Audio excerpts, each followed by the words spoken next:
जय हिंद। हम इस वीडियो में समझेंगे ट्रांसफार्मर के फार्मूले के बारे में। हम ट्रांसफार्मर का ऑलरेडी एक पार्ट पढ़ चुके हैं जिसमें हम पूरे ट्रांसफार्मर के कॉन्सेप्ट के बारे में समझे थे कि ट्रांसफार्मर कैसे काम करता है, ट्रांसफार्मर में होता क्या क्या है, ये किस चीज़ के लिए लगाया जाता है ट्रांसफार्मर में, ट्रांसफार्मर में तार का एक गुच्छा होता है, ये कैसे होता है, मतलब ये क्यों होता है, सब चीज़ों के बारे में हम पिछले लेक्चर में डिस्कस कर चुके हैं। अब ये लेक्चर जो है ये 12th वाले लोगों के लिए ज़्यादा इम्पोर्टेंट है क्योंकि इसमें ट्रांसफार्मर का हम फार्मूला बताएंगे कि अगर हमको ट्रांसफार्मर घर पे बनाना हो तो ट्रांसफार्मर में कितने टर्म लगाने होंगे, कितना कैसे कैसे ट्रांसफार्मर बनाना होगा, कितना इफ़िशियंट होगा हमारा ट्रांसफार्मर, इन सब चीज़ों के बारे में आज हम इस लेक्चर में समझेंगे। ये 12th वाले लोगों के लिए इम्पोर्टेंट है। अब हम ये इसमें फार्मूला डिराइव करेंगे। जो एक फार्मूला होता है NS/NP बराबर IP/IS बराबर VS/VP बराबर होता है R, ठीक, परिमाण अनुपात, इसको भी हम बताएंगे। तो देखिए इसमें हम आपको पढ़ाएंगे तो इसमें 3 चीज़ें आएंगी। एक फैराडे का नियम आएगा, दूसरा आएगा स्वप्रेरण यानी सेल्फ इंडक्शन, और तीसरा चीज़ आएगा अन्योन्य प्रेरण यानी कि म्यूचुअल इंडक्शन। क्या आएगा? पहला चीज़ फैराडे का नियम, दूसरा चीज़ सेल्फ इंडक्शन, तीसरा चीज़ म्यूचुअल इंडक्शन। तो ये तीनों चीज़ों के बारे में आपको पता होना चाहिए, ठीक, तभी आपको ये चीज़ें समझ में आएंगी। ये सेल्फ इंडक्शन भी लंबा टॉपिक है और म्यूचुअल इंडक्शन भी लंबा टॉपिक है, फैराडे का नियम भी लंबा टॉपिक है। तो हम अगर इसको बताएंगे तो बहुत ज़्यादा टाइम लग जाएगा, तो इसलिए हम फैराडे का नियम, म्यूचुअल इंडक्शन, सेल्फ इंडक्शन वगैरह नहीं बताएंगे। बस हम इसमें फार्मूला डिराइव करेंगे इन्हीं सब का यूज करके। 3 चीज़ें यूज करेंगे, फैराडे का नियम, सेल्फ इंडक्शन और म्यूचुअल इंडक्शन, बस। स्वप्रेरण और अन्योन्य प्रेरण और फैराडे का नियम, बस, ठीक, यही 3 चीज़ें हैं। हम ट्रांसफार्मर का पूरा कॉन्सेप्ट समझ चुके हैं। सेल्फ इंडक्शन और म्यूचुअल इंडक्शन भी हम जो है लगभग पिछले लेक्चर में कुछ काछ उसका इंट्रोडक्शन भी बताए हुए हैं, दोनों चीज़ों का, सेल्फ इंडक्शन और म्यूचुअल इंडक्शन का, ठीक। तो आपको पता होना चाहिए सेल्फ इंडक्शन और म्यूचुअल इंडक्शन, तभी जाकर के आपको ट्रांसफार्मर समझ में आएगा, मतलब ये जो हम बताएंगे फार्मूला वो समझ में आएगा। ऐसे तो ट्रांसफार्मर आपको समझ में आएगा, कॉन्सेप्ट पूरा समझ में आ जाएगा, लेकिन जितना फार्मूला हम डिराइव करेंगे ना वो कुछ नहीं समझ में आएगा। तो इसलिए आपको ये सब चीज़ें पता होनी चाहिए। एक होता है फैराडे का नियम, ठीक। अब समझिए एक यहाँ पे फार्मूला क्या है, NS/NP बराबर VS/VP। ट्रांसफार्मर में 3 चीज़ें मेन होती हैं। पहला क्या होता है, तो पहला होता है 2 कुंडली होती हैं, 2 कुंडली और एक कोर होता है, लोहे का कोर होता है। तो 3 चीज़ें होता है, 2 कुंडली और 1 लोहा का कोर, बस 2 चीज़ से 3 चीज़ से ट्रांसफार्मर बन गया होता है। अब इसमें होता है एक प्राइमरी कॉइल, एक होता है सेकेंडरी कॉइल, यानी प्राथमिक कुंडली, द्वितीय कुंडली, और ये लोहे का क्रोड जो होता है, कोर जो होता है, ये 3 चीज़ें हो गई। तो अब इसमें फार्मूला आता है NS/NP बराबर VS/VP बराबर IP/IS, ये आता है, और बराबर R होता है, ठीक। तो अभी ये समझिए कि ये फार्मूला क्या कह रहा है। इसमें फार्मूले में NS क्या है, NP क्या है, VS क्या है, VP क्या है, IP क्या है, IS क्या है। तो बाबू देखो, प्राइमरी कॉइल और सेकेंडरी कॉइल, ट्रांसफार्मर में एक होता है प्राइमरी कॉइल, एक सेकेंडरी कॉइल। देखिए आप ट्रांसफार्मर देखे होंगे ना, तो उसमें पहले आता है 11,000 वोल्ट, आपके गौवा में जो लगा होगा, गौवा के बरिया लगा होगा, 11,000 आएगा, ट्रांसफार्मर में लगा दिया जाएगा, और जो ट्रांसफार्मर से निकलेगा वायर उसको आपके घर में लगाया जाएगा, है ना। तो देखिए 11,000, ये मान लीजिए ये एक ट्रांसफार्मर है, हम क्या किए, 11,000 वाला वायर ला के यहाँ पे जोड़ दिए, 11,000 वाला तार ला के यहाँ जोड़ दिए, जुड़ा गया। और यहाँ से हम क्या किए, ये 2 तार निकाले और आपके घर में लेते गए, ये आपका घर है मान लीजिए, ये घर में लेते गए। तो बाबू देखो, जहाँ पे इलेक्ट्रिसिटी ट्रांसफार्मर में दी जाती है, जिस कॉइल पे, जिस कुंडली पे इलेक्ट्रिसिटी ट्रांसफार्मर में दी जाती है, वो कॉइल कहलाता है प्राइमरी कॉइल, यानी कि प्राथमिक कुंडली। क्या कहलाता है? प्राथमिक कुंडली। इसको प्राइमरी कॉइल बोलते हैं। कॉइल का मतलब, तो तार लपेट दीजिए कॉइल, इसको हम बता चुके हैं। ऐसे तार लपेट दीजिए, कॉइल हो गया, ठीक। ऐसे ही लोहा पे लपेटा गया होता है, लोहा पे लपेटा गया है। तो अब देखिए यहाँ पे ये ट्रांसफार्मर में प्राइमरी और सेकेंडरी समझ में आया। प्राइमरी कॉइल का मतलब होता है कि जिस कुंडली पे हम वोल्टेज अप्लाई कर रहे हैं, जिस कुंडली पे हम धारा को दे रहे हैं, जिस कुंडली पे हम इलेक्ट्रिसिटी का सप्लाई दे रहे हैं, उसी कुंडली को प्राथमिक कुंडली बोलते हैं। और जिस कुंडली से हम इलेक्ट्रिसिटी का सप्लाई ले रहे हैं अपने यूज के लिए, उस कुंडली को द्वितीयक बोलते हैं, यानी सेकेंडरी बोलते हैं। ठीक, तो देखिए प्राइमरी को हम सिंपल भाषा में छोटा करने के लिए, शॉर्टकट के लिए P से दर्शाते हैं और सेकेंडरी को S से दर्शाते हैं। तो इतना आपको समझ में आया प्राइमरी कॉइल और सेकेंडरी कॉइल क्या होता है। अब समझिए ट्रांसफार्मर में ये S और P का बहुत ज़्यादा रोल है, क्योंकि इसमें देखिए यहाँ पे लिखा हुआ है VS/VP, NS/NP, VS/VP, IP/IS, ये सब लिखा हुआ है। तो इसका मतलब समझिए, N का मतलब होता है कि टर्म, नंबर ऑफ टर्म, कितना टर्म लगा है। टर्न मतलब होता है कि इस कुंडली में कितना फेरा लगा हुआ है। देखो कुंडली कैसे बना होता है, तार को लपेट करके। तो हाई मान लीजिए तार है, 1 फेरा, 2 फेरा, 3 फेरा, 4 फेरा, 5 फेरा, 6 फेरा, 7 फेरा, 8 फेरा। ठीक, तो ऐसे ही ट्रांसफार्मर में है तारवा लपेटा गया और लपेटने से कुंडली बना है।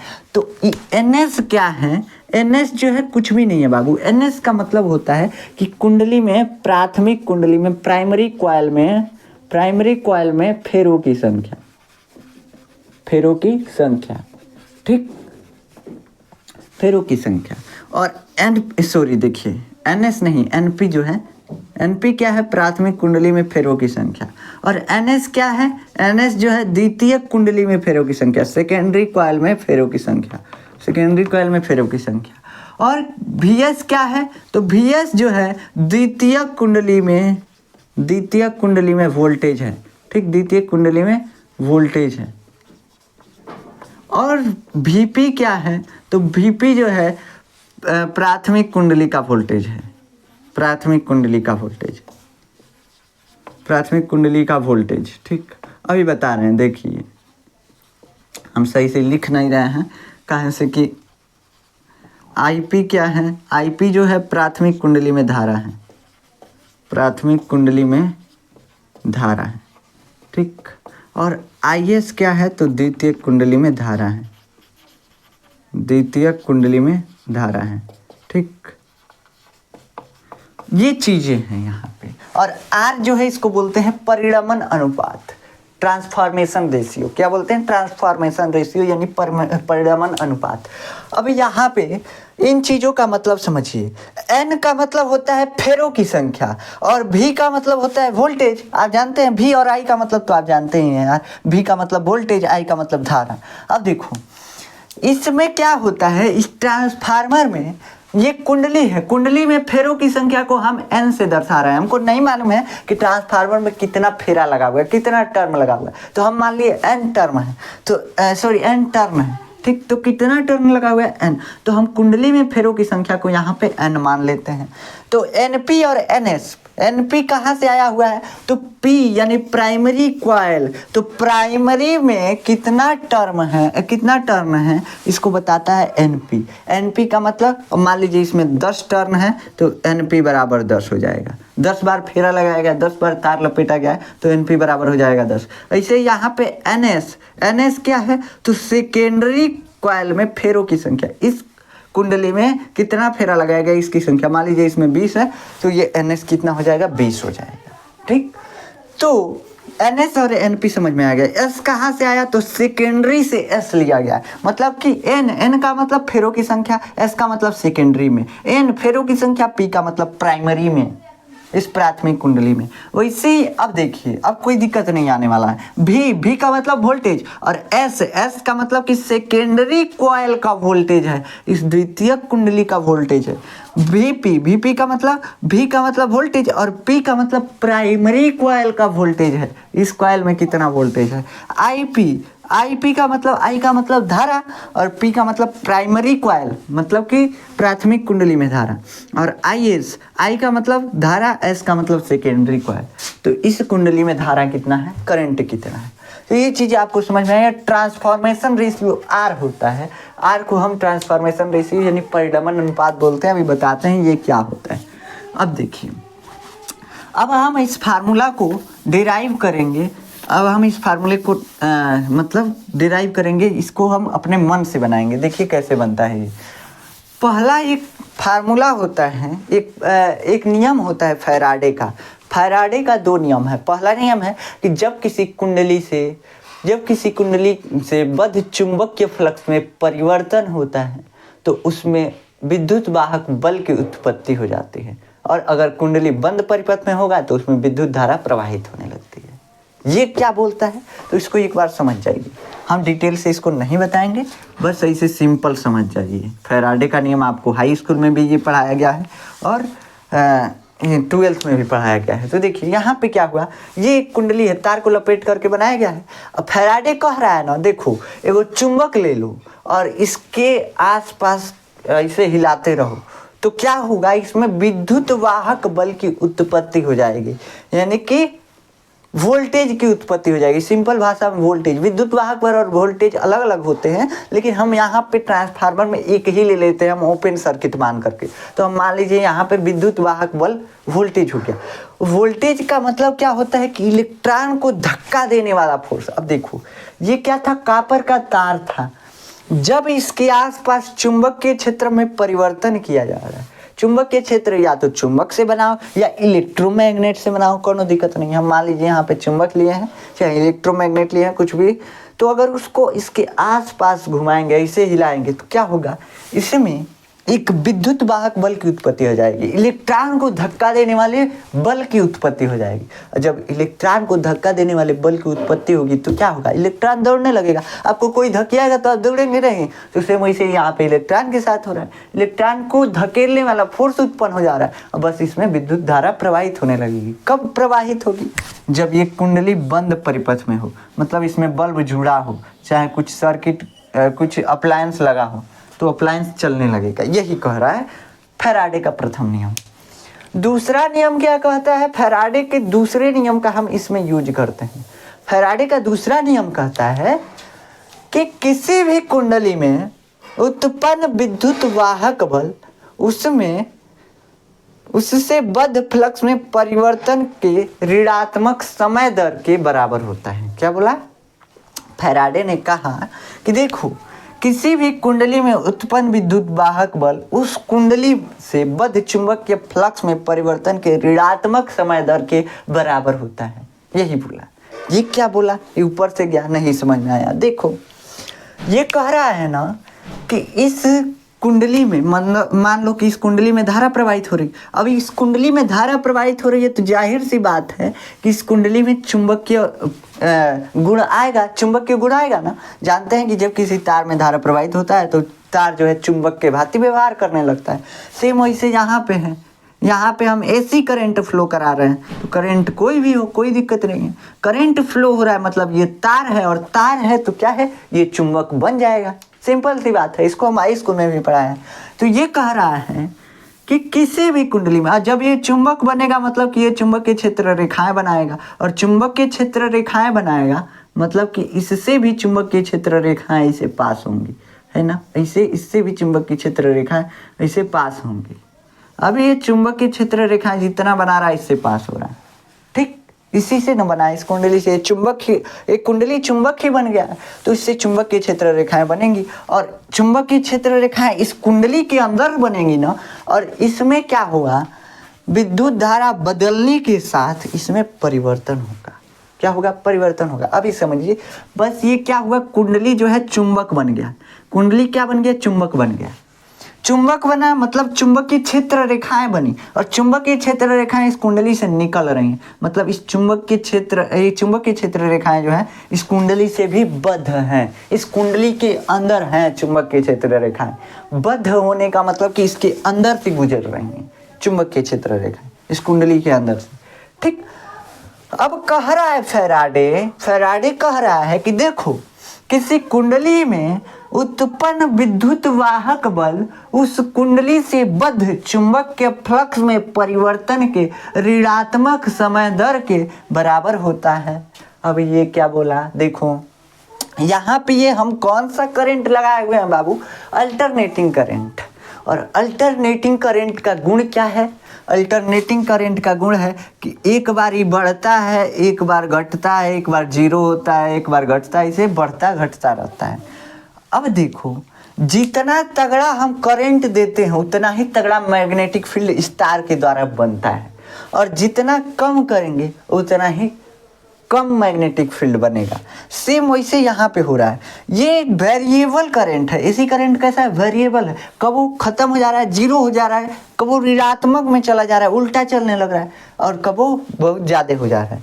तो जब विद्युत धारा में परिवर्तन किया जाएगा तो इस चुंबक के, ये कुंडली जो चुंबक बना है, इसकी ताकत में भी परिवर्तन होगा। ताकत में परिवर्तन का मतलब कि इसकी रेखाओं में, चुंबक के क्षेत्र रेखाओं की संख्या में भी परिवर्तन होगा ना।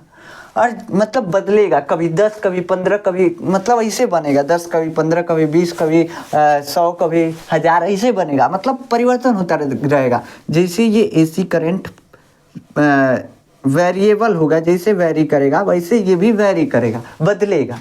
ये चुंबक के क्षेत्र रेखाएं भी बदलेंगी। मतलब ये चुंबक कभी ताकतवर होगा, कभी एकदम मतलब कर सकते हैं वीक बन जाएगा चुंबकीय क्षेत्र, और कभी बहुत ताकतवर होगा। मतलब हरदम बदलता रहेगा। बदलने का मतलब कि इसकी चुंबकीय क्षेत्र रेखाएं भी बदल रही हैं, कभी घट रही हैं, कभी बढ़ रही हैं, कभी घट रही हैं, कभी बढ़ रही हैं। तो जैसे जैसे धारा में परिवर्तन, वैसे वैसे चुंबकीय क्षेत्र रेखाओं में परिवर्तन।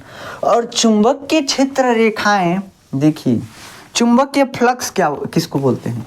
किसी क्षेत्रफल से होकर लंबवत गुजरने वाले चुंबकीय क्षेत्र रेखाओं की संख्या क्या बोलते हैं? चुंबकीय फ्लक्स। और ये कुंडली का एक क्षेत्रफल लीजिए, ये एक क्षेत्रफल है, ठीक, एक क्षेत्रफल है, ये टर्न का क्षेत्रफल है। इससे चुंबकीय क्षेत्र रेखाएं इसके अंदर से निकल रही थी सब, कोनो दिक्कत नहीं था। लेकिन इसके अंदर से बदल रहा है, इसके अंदर ये चुंबकीय क्षेत्र रेखाओं की संख्या बदल रहा है। क्या हो रहा है? बदल रहा है। बदलने का मतलब कि कभी कम हो रहा है, कभी ज़्यादा, कभी 10 गो गुजर रहा है इसके अंदर से, कभी 10 गो चुंबकीय क्षेत्र रेखा निकल रहा है, कभी 15 गो, कभी 20 गो, कभी 1 को ना, ऐसे मतलब हरदम बदलता रह रहा है। अब फैराडे का प्रथम नियम क्या था कि जब किसी कुंडली से बद्ध चुंबकीय फ्लक्स में परिवर्तन होता है तो उसमें विद्युत वाहक बल की उत्पत्ति हो जाती है। यही ना बोला था फैराडे। सेम वही काम यहाँ हो रहा है। यहाँ क्या हो रहा है? जब हम इस कुंडली में धारा प्रवाहित कर रहे हैं, कुंडली का एगो टर्न लिए हैं यार, तो इस कुंडली के एक टर्न में जैसे हम धारा इलेक्ट्रिसिटी प्रवाहित कर रहे हैं, इसमें क्या हो रहा है? ये कुंडली चुंबक बन जा रहा है, और इसी का चुंबकीय क्षेत्र इसके अंदर से गुजर रहा है। और अंदर से गुजरने का मतलब कि इसके अंदर से चुंबकीय क्षेत्र रेखाएं गुजर रही हैं, और इसमें हम वेरिएबल करंट लगाए हुए हैं। मतलब कभी ये करंट जीरो हो रहा है, कभी हम इसको इलेक्ट्रिसिटी दे रहे हैं, कभी नहीं दे रहे हैं, कभी दे रहे हैं, कभी कम दे रहे हैं, कभी ज़्यादा दे रहे हैं। मतलब वेरी कर रहा है इलेक्ट्रिसिटी। हम प्रत्यावर्ती धारा दे रहे हैं, ऐसा धारा दे रहे हैं जो हमेशा चेंज हो रहा है, कभी फिक्स नहीं रहा है इसकी वैल्यू। कभी 10 वोल्ट, कभी 15 वोल्ट, कभी 20 वोल्ट, कभी 0 वोल्ट, ऐसा होता रह रहा है। तो ये क्या होगा? जैसे जैसे अब आपको हम बताए हैं कि जब किसी भी तार में चुंबक कब बनता है? जब तक उसमें धारा प्रवाहित होती रहती है। और चुंबक, वो तार जितना तेज बनेगा उसमें धारा के प्रवाह के समानुपाती होता है। मतलब ये हुआ कि जितना तगड़ा करंट इस तार में बहेगा उतना तगड़ा चुंबकीय क्षेत्र बनेगा। मतलब उतना ज़्यादा चुंबकीय क्षेत्र रेखाओं वाला चुंबकीय क्षेत्र बनेगा। ऐसे यहाँ पे सेम हो रहा है, जितना तगड़ा धारा प्रवाहित होगा उतना ज़्यादा चुंबकीय क्षेत्र रेखाएं इससे गुजरेंगी। और जैसे धारा का मान कम होगा, चुंबकीय क्षेत्र रेखाओं की संख्या भी कम होगी। और इसमें क्या होगा? चुंबकीय क्षेत्र रेखाओं की संख्या में कमी। बाबू ज़्यादा था, कम हो गया।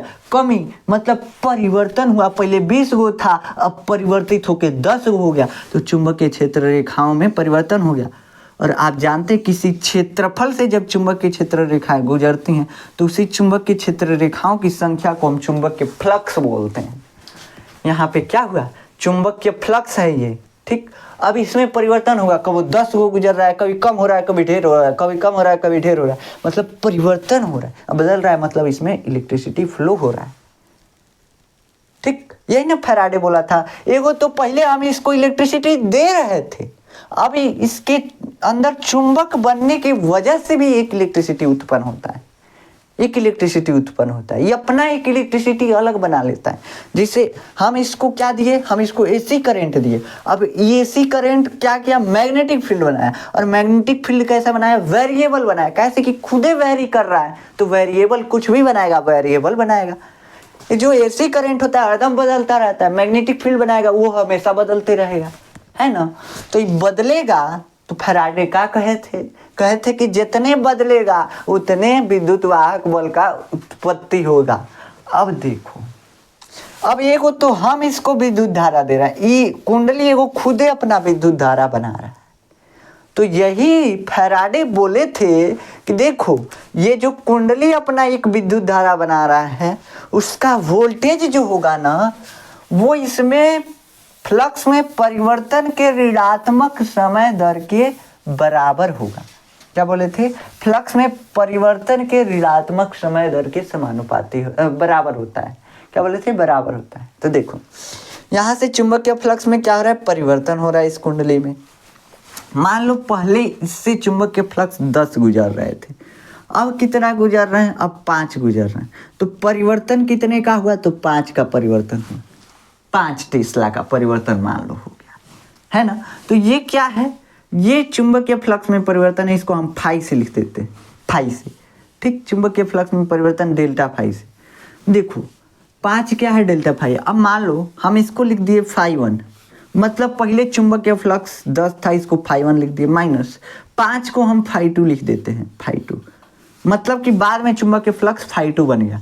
और हम इन दोनों के अंतर को डेल्टा फाई लिख देते हैं, डेल्टा फाई। डेल्टा फाई का मतलब क्या हो गया, डेल्टा फाई का मतलब हुआ चुंबकीय फ्लक्स में परिवर्तन। क्या हुआ, चुंबकीय फ्लक्स में परिवर्तन। किसी भी परिवर्तन को हम डेल्टा लगा कर लिख देते हैं। जैसे देखिए पहले इससे चुंबकीय फ्लक्स कितना था, बद था 10 टेस्ला था मान लीजिए, और बाद में 5 टेस्ला हो गया। अब क्या हो गया, और जब मतलब कि अंतर कितने का आया, तो 10 से 5 हुआ। तो 10 से 5 का मतलब 10 माइनस 5, 5 का अंतर। सेम वैसे ही मान लिए पहले फाई 1 था, बाद में फाई 2 हो गया, phi 1 minus phi 2 equal to delta phi. कोनो दिक्कत नहीं है, ठीक। हम 10 को फाई 1 मान लिए, 5 को फाई 2 मान लिए, और यहाँ पे 5 को हम डेल्टा फाई मान लिए, बस यही किए। तो यही चुंबकीय फ्लक्स में परिवर्तन। अब इसका ऋणात्मक समय दर, उसमें विद्युत वाहक बल की उसमें उत्पन्न विद्युत वाहक बल के बराबर होता है। विद्युत वाहक बल को हम ई से भी दिखाते हैं और भी से भी दिखाते हैं, भी से भी दिखाते हैं। अब ये एक केस होता है जिसमें हम कुंडली का भी प्रतिरोध लेने लगते हैं, तो ये दोनों अलग हो जाते हैं। लेकिन हम यहाँ पे दोनों चीज़ों को एक ही मानते हैं, हम यहाँ पे भी से इसको दर्शा रहे हैं, ठीक। तो कोई आपत्ति नहीं कीजिएगा कि वोल्टेज और विद्युत वाहक बल में अंतर होता है। यहाँ पे हम दोनों को एक ही मानकर चलते हैं, ओपन सर्किट लेकर के। तो यहाँ पे क्या हुआ, वोल्टेज किसमें वोल्टेज उत्पन्न हो रहा है, तो प्राइमरी कॉइल में, तो वीपी, ठीक। उसके बाद ये क्या कह रहा है कि उत्पन्न विद्युत वाहक बल के बराबर होता है। क्या बोल रहा है कि डेल्टा फाई और इसका ऋणात्मक समय दर। देखिए समय दर का मतलब होता है कि बट्टा में समय आएगा। जैसे देखो हम कहे कि आपके चलने का समय दर 5 मीटर प्रति सेकेंड है, तो कैसे लिखेंगे, 5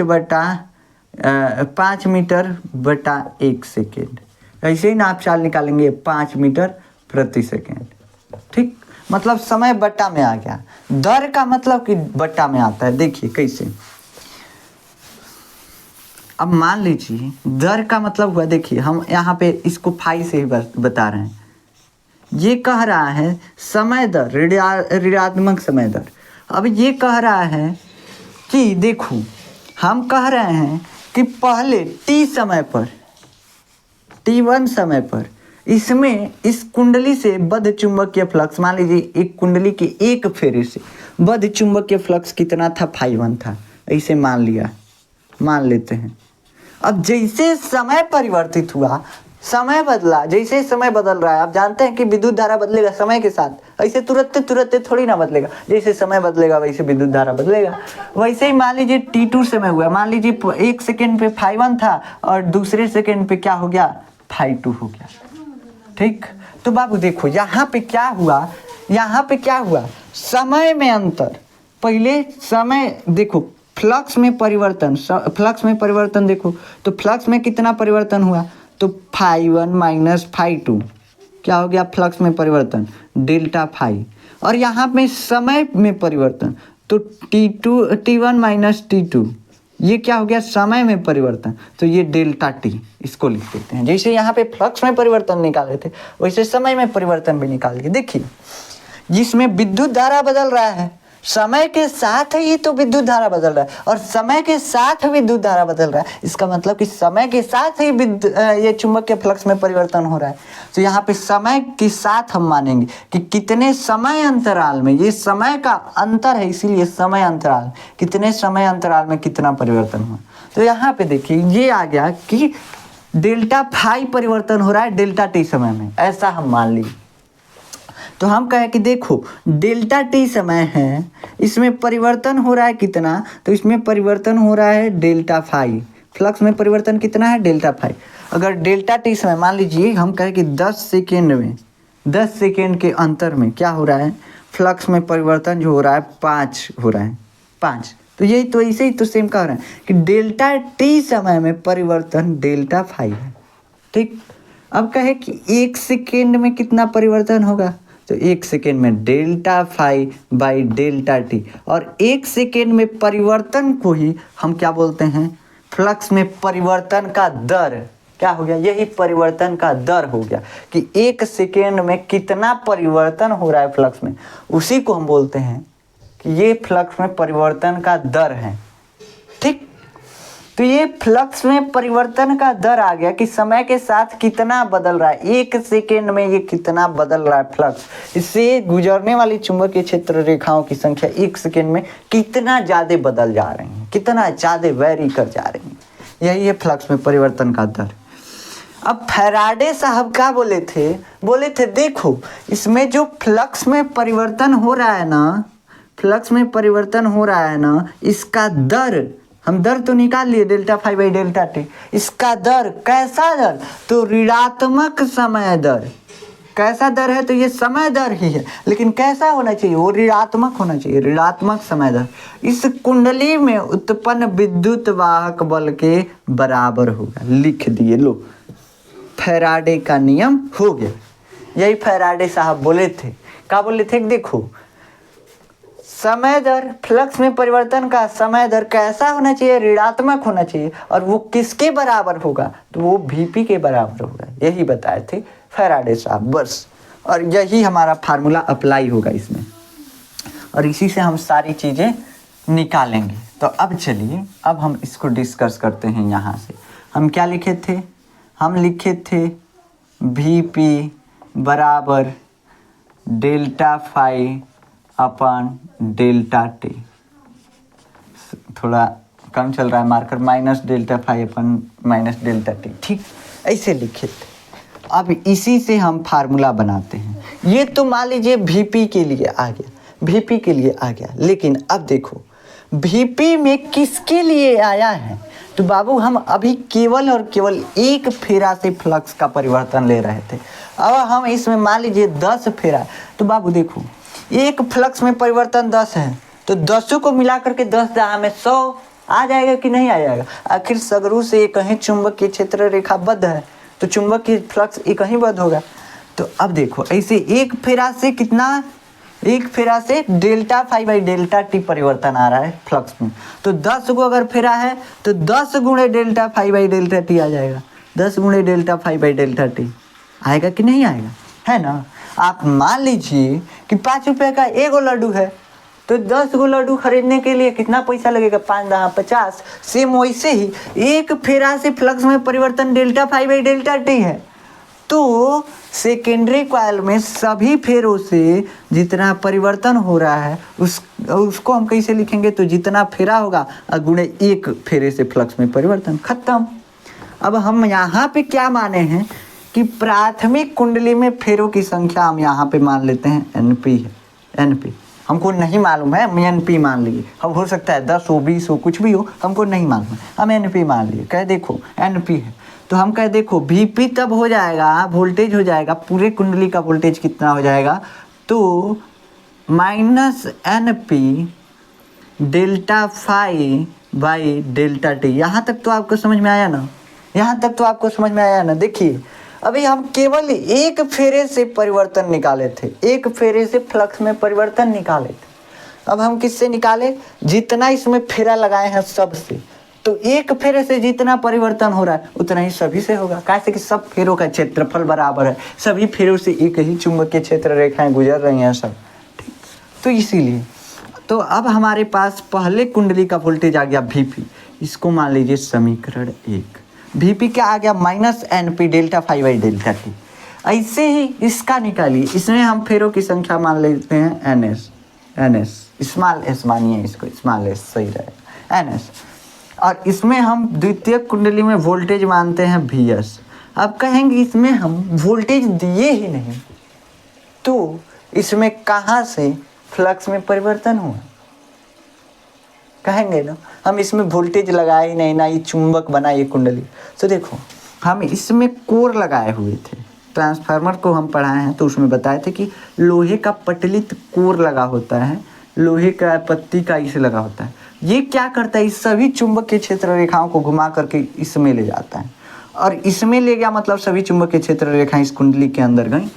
जब कुंडली के अंदर से चुंबकीय क्षेत्र रेखाएं गुजर रही हैं और ये परिवर्तित चुंबकीय क्षेत्र रेखाएं हैं, गुजर रही हैं, परिवर्तित हो रही हैं, मतलब चुंबकीय फ्लक्स में परिवर्तन हो रहा है।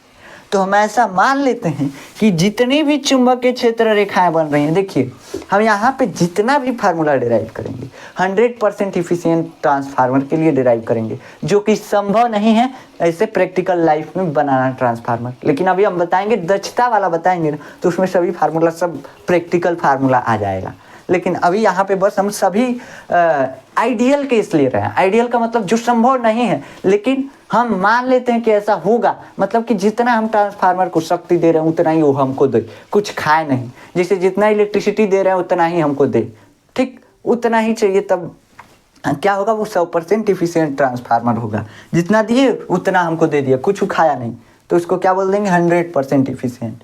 ऐसे यहाँ पे क्या हुआ, मान लिए कि जितना इस कुंडली से फ्लक्स बन रहा है वो सारा दूसरी कुंडली से गुजर रहा है। हालांकि ऐसा होता नहीं है, सभी नहीं जाता, कुछ ना कुछ लीक हो जाता है, कुछ ना कुछ इधर उधर फैल जाता है, लेकिन हम मान लेते हैं कि नहीं, सभी जा रहा है। आइडियल केस मान रहे हैं, तो यहाँ पे आइडियल केस लेकर के हम सॉल्व करते हैं। तो हम क्या किए, देखो इस कुंडली का भी क्षेत्रफल बराबर ही है, इस कुंडली का भी क्षेत्रफल बराबर ही है, तो हम मान लेते हैं कि इसमें भी एक कुंडली से कितना फ्लक्स में परिवर्तन हो रहा है, डेल्टा फाई, और कितने समय में हो रहा है, तो डेल्टा 3। कहाँ से कि इसमें भी वही हो रहा है, ठीक। तो सेम वैसे उसमें भी उतना ही होगा। तो अब यहाँ पे -NS delta phi by delta t बराबर हो जाएगा Vs। ये हो गया समीकरण नंबर 2। अभी आपको नहीं समझ में आया, Vs बराबर, देखो चुंबकीय क्षेत्र वही था, तो फ्लक्स में परिवर्तन वही होगा। जैसे देखो फ्लक्स क्या होता है, फाई बराबर होता है BE cos थीटा, यही होता है BE cos थीटा। B कितना है तो V उतना ही है, A उतना ही है, cos थीटा उतना ही है। तो बाबू भाई फाइया कहाँ बदलेगा नहीं ना, तो यही डेल्टा फाई भी उतना ही रह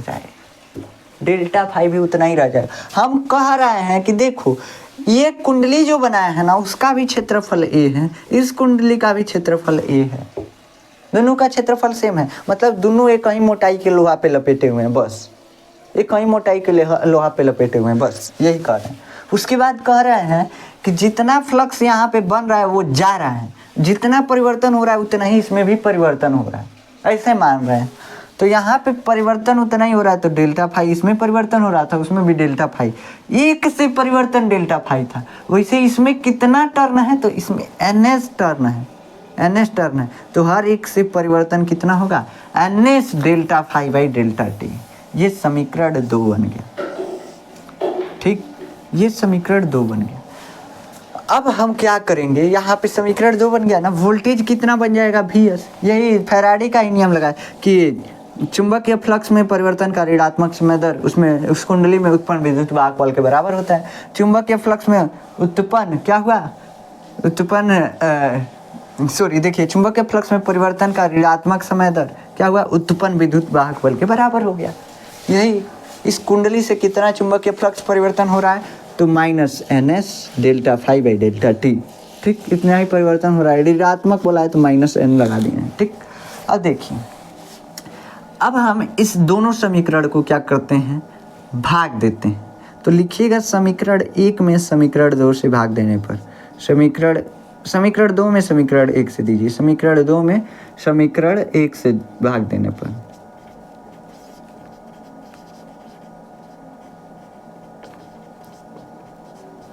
यही दो समीकरण मेन है और ये समीकरण आप पहले भी पढ़ चुके होंगे। ये ट्रांसफार्मर के समय वैसे नहीं बताया जाता है, हम सीधा यहाँ पे इसलिए बताए हैं ताकि हमको ट्रांसफार्मर समझाना था, इसके लिए पूरा थ्योरी बताया जाता है।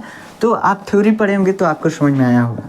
अब समीकरण 2 यानी VS बटा VP, समीकरण 2 में समीकरण 1 से भाग दे रहे हैं, इसमें इससे भाग दे रहे हैं। ठीक, तो VS अपन VP बराबर minus NS delta five by delta t. ठीक, बटा पूरे का बटा क्या हो गया, पूरे का बटा हो गया minus NP delta five by delta T, यही ना है। अब देखिए यहाँ पे कटने वाला क्या क्या चीज़ है, delta five by delta t, यहाँ पे भी delta five by delta t, यहाँ का माइनस कट गया। ठीक, क्या आया, तो VS अपन VP, देखते रहिएगा, VS अपन VP NS अपन NP, ये आ गया। ठीक, तो यही हम यहाँ पे फार्मूला निकाल रहे थे और ये आ गया। आधा फार्मूला हमारा आ गया कि NS अपन NP बराबर VS अपन VP, ये आ गया फार्मूला। VS अपन VP बराबर NS बटा NP। अब हमको IP बटा IS निकालना है। इसका स्क्रीनशॉट लीजिए, वैसे तो गोज दिए हैं हम, लेकिन फिर भी ये फार्मूला है तो इसका ले लीजिए स्क्रीनशॉट। अब देखिए हम आगे IP अपन IS निकालते हैं। कैसे निकालेंगे, देखिए ये फार्मूला हमारा अभी बना, इसको मान लीजिए आप समीकरण 3, ये फार्मूला अभी बना, इसको मान लीजिए समीकरण 3। हम फिगर को तो मिटा सकते हैं, रहने दीजिए, अभी काम पड़ सकता है, हो सकता है। देखिए यहाँ पे ये फार्मूला बन गया, अब इसको हम मान लेते हैं समीकरण 3। अब क्या करेंगे, अब एक समीकरण हम यहाँ से बनाते हैं। हम मानते हैं कि ये 100% एफिशिएंट ट्रांसफार्मर है। अभी हम बताएं हैं कि हम आइडियल केस ले रहे हैं। आइडियल केस में क्या होता है, आइडियल केस में जितना हम इसको पावर देंगे उतना ही दे देगा, तन को खाएगा नहीं ट्रांसफार्मर। लेकिन आइडियल ऐसा होता ही नहीं है, ट्रांसफार्मर ऐसा कोई भी नहीं है जो कि थोड़ा सा पावर अपने अंदर कंज्यूम ना करे। जो ट्रांसफार्मर आवाज़ करता है उस रूप में कंज्यूम करता है, गर्म होता है उस रूप में पावर को कंज्यूम करता है। लेकिन हम आइडियल केस लेके चल रहे हैं, ऐसा ट्रांसफार्मर हम मान रहे हैं जो कुछ भी पावर न खाता हो, न आवाज़ करता हो, न गर्म होता हो, इलेक्ट्रिसिटी जितना देते हैं उतना हमको दे देता हो, ऐसा ट्रांसफार्मर लेके चल रहे हैं। तो आइडियल केस में क्या होगा, निवेशित शक्ति बराबर क्या होगा, निर्गत शक्ति। मतलब कि जितना हम इसको पावर दे रहे हैं उतना ही ये दे रहा है। हम मान लीजिए इसको PP मान लिए, यानी प्राइमरी कॉइल की शक्ति बराबर PS यानी सेकेंडरी कॉइल की शक्ति, दोनों बराबर है, तब जाके 100% इफिशिएंट ट्रांसफार्मर होगा। तो हम यहाँ पे क्या किए हैं, पहले माने हैं PP बराबर PS, यानी प्राइमरी कॉइल का पावर और सेकेंडरी कॉइल का पावर बराबर है, ऐसा मान लीजिए। अब आप एक फार्मूला पढ़े होंगे, शक्ति का फार्मूला होता है P बराबर W/T, ये आप एक पढ़े होंगे। शक्ति का फार्मूला होता है VI, ये आप एक पढ़े होंगे। शक्ति का फार्मूला होता है V²/R, ये भी आप पढ़े होंगे। ये शक्ति का 3 फार्मूला होता है। हम यहाँ पे कौन सा यूज करेंगे, ये दूसरा नंबर का फार्मूला। ठीक, तो यहाँ पे PP अगर होता, PP अगर होता तो यहाँ पे P लगा दीजिए, यहाँ पे P, यहाँ पे P, ऐसे ही सेम यहाँ पे PP की जगह पे क्या हो जाएगा, तो VP और इंटू IP, इस यहाँ पे छोटका I ले रहे हैं। धारा के लिए हम I का यूज, मान लीजिए I ऐसे यूज कर रहे हैं, छोटका I। ठीक, हम मान गए हैं, तो IP। अब यहाँ पे PS, ऐसे यहाँ पे अगर PS होता तो क्या लेते, PS VS IS। ठीक, ऐसे यहाँ पे PS है तो क्या लेते, VS इंटू IS। देखिए हम कहाँ से लिखे हैं, इस फार्मूले से, ये फार्मूला क्या था, अभी हम फार्मूला लिख रहे हैं, पावर का फार्मूला होता है P बराबर VI, ठीक। तो वैसे ही पावर का फार्मूला, प्राथमिक कुंडली के पावर का फार्मूला प्राइमरी कॉइल में वोल्टेज, V का मतलब वोल्टेज, तो प्राइमरी कॉइल में वोल्टेज कितना हम माने हैं, तो प्राइमरी कॉइल में वोल्टेज VP माने हैं। और प्राइमरी कॉइल में धारा हम मान लेते हैं, इसमें IP बह रहा है और इसमें IS बह रहा है, ठीक। तो अब मान लीजिए कि VP और इंटू IP, ठीक, प्राइमरी कॉइल में धारा, तो ये हो गया प्राइमरी कॉइल की शक्ति का फार्मूला। सेकेंडरी कॉइल का देख लीजिए तो PS, सेकेंडरी कॉइल में वोल्टेज कितना है तो VS, और सेकेंडरी कॉइल में धारा कितना हम माने हैं तो IS। ये हो गया सेकेंडरी कॉइल में शक्ति का फार्मूला। तो PP इतने के बराबर है और PS इतने के बराबर है, तो PP की जगह पे VP और IP लिखा जा सकता है और PS के जगह पे VS और IS लिखा जा सकता है। वही हम किए हैं यहाँ पे। अब यहाँ पे देखिए क्या होगा।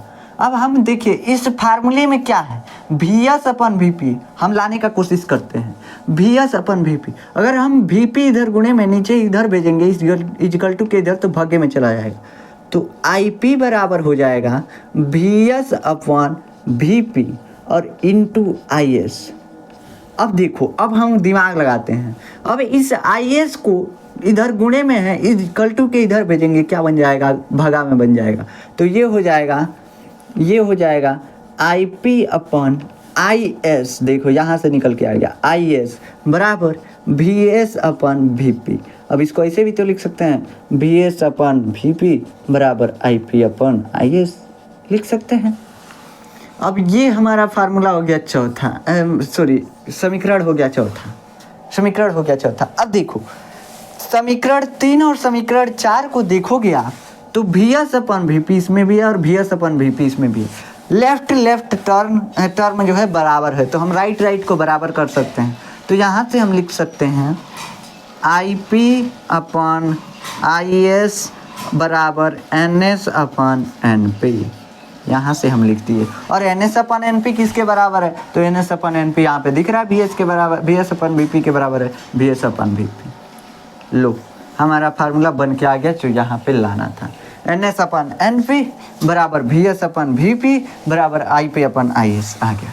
यही था हमारा ट्रांसफार्मर का फार्मूला, और इसी को बच्चे नहीं ला पाते हैं। बहुत आसान है, घुमावदार नहीं है। देखिए आप कहाँ से शुरू करेंगे, आप कहिएगा चूँकि फैराडे के नियम से VP बराबर -NP delta phi by delta t ऐसे बता देंगे, और VS बराबर -NS delta phi by delta t. बस यहीं से शुरू कर दीजिएगा, आपका हो जाएगा। हम आपको समझाने के लिए इसके पहले का टर्म बताए हैं, ठीक, तो वो कोई ज़रूरी नहीं होता है। यहाँ पे बस यही 2 फार्मूला लगाएंगे, 2 समीकरण लगाएंगे, हो गया, ठीक।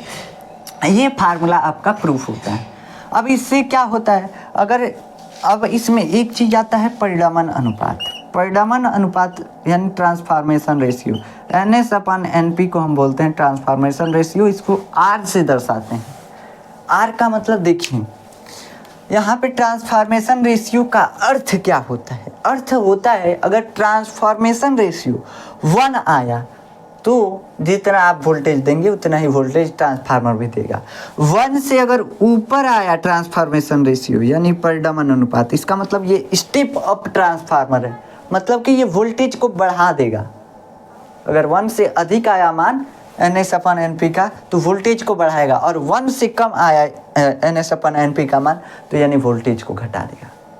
कैसे, तो देखिए मान लीजिए हम कहते हैं कि यहाँ पे हम कह रहे हैं कि देखो यहाँ पे हम मान लेते हैं एक क्वेश्चन देते हैं, इसका स्क्रीनशॉट लीजिए, हम एक क्वेश्चन दे रहे हैं।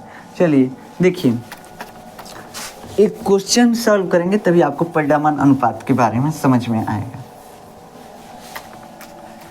परिणामन अनुपात यानी ट्रांसफॉर्मेशन रेशियो, ये क्या कहता है, ये बताता है कि ट्रांसफार्मर स्टेप अप है या स्टेप डाउन है। ये मान लीजिए एक ट्रांसफार्मर है, ये ट्रांसफार्मर है, इसका कोर है, ये सेकेंडरी कॉइल है, ठीक, हम कैसे भी बना दे रहे हैं यार। इसमें फेरों की संख्या प्राइमरी कॉइल में NP बराबर फेरों की संख्या कितना दिया हुआ है, 10 दिया। NS बराबर कितना दिया हुआ है, तो NS बराबर इसमें 20 दिया हुआ है। ऐसे ही यहाँ पे कह रहा है कि देखो इसमें वोल्टेज Vp बराबर कितना है, तो Vp बराबर 10 वोल्ट है। और Vs हमको बताओ कि ये जो इसका ट्रांसफार्मर का इतना हमको दे दिया है, इतना चीज़ें दे दिया है, हमको क्या क्या चीज़ें दे दिया है, NP दे दिया, मतलब कि पहले कुंडली में फेरों की संख्या, दूसरे कुंडली में फेरों की संख्या भी दे दिया है, पहले कुंडली में वोल्टेज दे दिया, मतलब ट्रांसफार्मर के बारे में बता दिया है। बाबू देखो इस ट्रांसफार्मर में पहले कुंडली में इतना फेरा है, दूसरे कुंडली में इतना फेरा है, हम पहले पे इतना वोल्टेज दे रहे हैं तो दूसरा का कितना वोल्टेज हमको देगा, यही पूछ रहा है। जिसे कोई आपके आगे ट्रांसफार्मर ला के रख दिया जाए, कह दिया जाए देखिए पहले कुंडली में इतना फेरा है इस ट्रांसफार्मर में, दूसरे में इतना है, 11,000 इसमें वोल्ट देंगे तो कितना बनेगा। सेम वैसे यहाँ पे क्वेश्चन है, मतलब ट्रांसफार्मर को लगाने से पहले हमको पता करना है कि ये वोल्टेज कितना देगा, कितने वोल्टेज की हमको ज़रूरत है। तो अब देखिए हमारा फार्मूला क्या होता है, तो होता है NS/NP बराबर VS/VP, यही होता है। सबका मान रख दीजिए बस। NS का मान कितना है 20 बटा NP का मान यहाँ से 10 यहाँ पे VS का मान हमको निकालना है, VS हमको निकालना है, ठीक है। VP 10 वोल्ट दिया है, 10 वोल्ट, ठीक। अब एक तरफ VS को कीजिए और संख्याओं को एक तरफ कीजिए। यहाँ पे 20/10 ये भगे में है, इक्वल टू के इधर आता है गुणे में, 10 हो गया बराबर VS, ठीक। अब देखो VS यहाँ पे ऐसे सफिक्स में रहता है, यहाँ पे देखिए 10 से 10 उड़ गया, VS बराबर कितना आ गया, तो 20 वोल्ट। अब ये क्या बता रहा है, ये बता रहा है ये कि हम अगर इस ट्रांसफार्मर में 10 वोल्ट देंगे ना, तो ये ट्रांसफार्मर जो है उसको 20 वोल्ट में बदल के देगा, यानी उसका वोल्टेज बढ़ा के देगा। क्या बोला, ये बोल रहा है ये क्वेश्चन कि देखो हम इस ट्रांसफार्मर में 10 वोल्ट देंगे तो ये 20 वोल्ट कर देगा, यानी दुगुना वोल्टेज कर देगा। अब ये हमको कैसे मालूम चला, ये आता है परिणामन अनुपात। परिणामन अनुपात NS/NP होता है, NS/NP बराबर R को हम परिणामन अनुपात यानी ट्रांसफॉर्मेशन रेशियो बोलते हैं। अब देखिए NS/NP कितना आ रहा है, तो NS का मान रखिए, NS का मान कितना है, तो NS का मान है 20, ठीक। अब हमको यहाँ पे देखिए अभी बताएगा ये परिणामन अनुपात की कितना गुना वोल्टेज बढ़ जाएगा, बस यही बताएगा ये।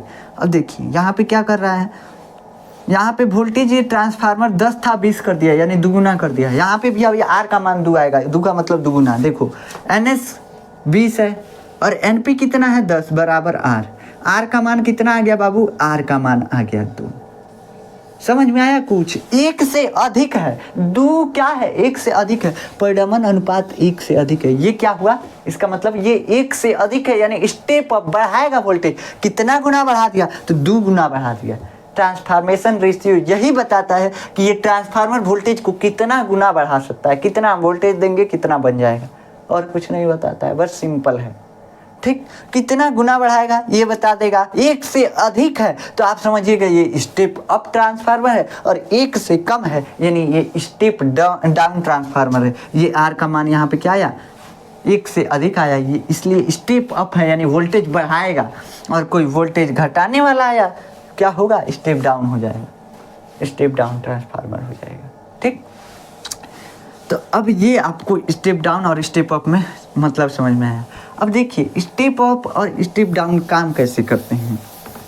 यहाँ पे अगर हम कहें यहाँ पे हम चेंज कर देते हैं क्वेश्चन को ही, NP जो है वो 20 है और NS जो है वो 10 है।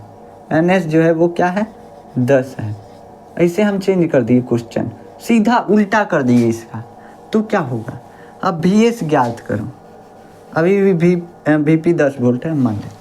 अब VS ज्ञात करो, तो अब परिणामन अनुपात पहले हम ज्ञात करते हैं। हमको पहले मालूम करना है ये ट्रांसफार्मर कैसा है, वोल्टेज को बढ़ाने वाला है या घटाने वाले। बढ़ाने वाले को स्टेप अप बोलते हैं, घटाने वाले को स्टेप डाउन। NS/NP बराबर होता है R ट्रांसफॉर्मेशन रेशियो। NS कितना है, तो NS जो है 10 है, 10 लिखो बटा NP कितना है 20 है बराबर R बराबर कितना आ गया, 10 से 10 दूना 20, 1/2 आ गया ना। 1/2 यानी 1 का 2 भाग करो, उसमें से 1 भाग यानी 0.5। 1 से कम है कि ज़्यादा है, तो ये 1 से कम है, आधा है, ये आधा है। देखिए 1/2 का मतलब आधा, 1 का मतलब 1, कौन ज़्यादा है? तो 1 ज़्यादा, आधा ज़्यादा थोड़ी ना है। तो ये क्या हो गया? आधा हो गया। और आधा का मतलब 1 से कम, और कम का मतलब कि ये ट्रांसफार्मर स्टेप डाउन है। अब आपको सिद्ध करके दिखाते हैं स्टेप डाउन कैसे है। हमको आर का मान मिल गया, इसी से हम बता दिए ये स्टेप डाउन है। इसमें क्या हो रहा है देखिए, स्टेप डाउन होने के लिए आर क्या चाहिए? आर हमको चाहिए लेस देन 1, लेस देन 1। और स्टेप डाउन होने के लिए, स्टेप डाउन के लिए DUWN डाउन के लिए शर्त लिख रहे हैं, ठीक। और क्या होना चाहिए? NP is greater than NS, VP is greater than VS, और IP is less than IS।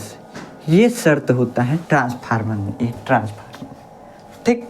ऐसे ही अब ये स्टेप डाउन के लिए शर्त हो गया, और ठीक इसके उल्टा कर दीजिए तो स्टेप अप के लिए शर्त हो जाएगा। स्टेप अप यहाँ पे लिख देते हैं, स्टेप अप ट्रांसफार्मर के लिए शर्त क्या हो जाएगा? तो R is greater than 1, R is greater than 1। देखिए इसका ठीक उल्टा, NP is greater, sorry NP is less than NS। इसका ठीक उल्टा करते जाइए, VP is greater than VS, और IP is less than IS। बस यही है स्टेप अप ट्रांसफार्मर के लिए शर्त। यानी वोल्टेज बढ़ाने वाले ट्रांसफार्मर के लिए ये शर्त होना चाहिए, और वोल्टेज घटाने वाले के लिए ये शर्त होना चाहिए। बस इतना ही है। अब इसमें हम इसको सिद्ध करके भी दिखा देते हैं कि ये वोल्टेज घटा देगा। कैसे घटाएगा? तो देखिए हमारा फार्मूला होता है VS/VP बराबर NS/NP, यही ना होता है। अब इसमें फार्मूले में रखिए VS का मान हमको निकालना है, तो VS बटा VP का मान 10 वोल्ट है, दिया हुआ है। पहले 10 वोल्ट था, अब देखा जाए कितना वोल्ट हो जाता है। NS का मान, तो NS का मान 10 है। NP का मान 20 है। कितना आ गया? 1/2, ठीक। इसके बाद ये 2 इधर गया, 10 को उधर भेजिए, VS हमको ना निकालना है, तो 10 भागे में इधर जाएगा गुणे में, 1/2 गुणे 10, काटो 2 × 10, VS बराबर 5 वोल्ट। तो देखो ये क्या किया, 10 वोल्ट से वोल्टेज को घटा करके 5 वोल्ट कर दिया। क्या किया? 5 वोल्ट कर दिया ये ट्रांसफार्मर। लेकिन बाबू देखो, जब ट्रांसफार्मर वोल्टेज को बढ़ाता है तो करंट को घटा देता है, और करंट को बढ़ाता है तो वोल्टेज को घटा देता है, ठीक। तो मतलब एगो को बढ़ाएगा तो एगो को घटा देगा, एगो को बढ़ाएगा एगो को घटा देगा। तो याद रखना इसमें क्या हो रहा है, इसमें वही हो रहा है। वोल्टेज यहाँ पे VS क्या है? कम है। VS कम है यानी धारा बढ़ जाएगा, यानी कि सेकेंडरी कॉइल में वोल्टेज कम बनेगा, यानी कि धारा बढ़ जाएगा। यही यहाँ पे लिखा गया है कि VS यहाँ पे कम है लेकिन IS IP से ज़्यादा हो जाएगा, ठीक। यही है हमारा ट्रांसफार्मर का फार्मूला, और ये शर्त है इसकी। और एक और फार्मूला होता है दक्षता का, दक्षता का फार्मूला होता है। और दक्षता का फार्मूला क्या होता है? दक्षता का फार्मूला हमारा होता है ट्रांसफार्मर का निर्गत शक्ति बटा निवेशित शक्ति। निर्गत शक्ति यानी output power by input power. Transformer में आउटपुट पावर कितना मिल रहा है? तो PS और बटा PP, यानी कि कितना हम पावर दे रहे हैं। इसी को हम क्या बोलते हैं? इसी को बोलते हैं ट्रांसफार्मर की दक्षता। ट्रांसफार्मर की दक्षता। अगर इसका मान 1 आया तो ये 100% इफिशिएंट ट्रांसफार्मर है। और परसेंट में अगर लाना है हमको इसका मान, तो परसेंट में लाने के लिए हम क्या करते हैं? PS/PP इंटू 100 कर देंगे और परसेंट लिख देंगे, परसेंटेज में आ जाएगा। देखिए कैसे।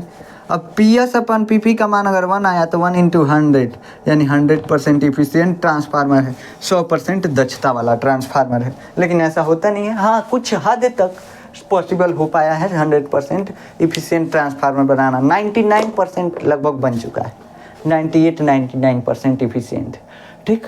तो आशा है कि आज का लेक्चर समझ में आया होगा, ठीक। तो ये था ट्रांसफार्मर की दक्षता का फार्मूला, और ये सभी ट्रांसफार्मर के फार्मूले थे। तो आशा है आपको ये चीज़ें समझ में आई होंगी। ट्रांसफार्मर यहाँ पे ख़त्म होता है। मिलते हैं किसी नेक्स्ट वीडियो में किसी और टॉपिक के साथ। तब तक के लिए जय हिंद।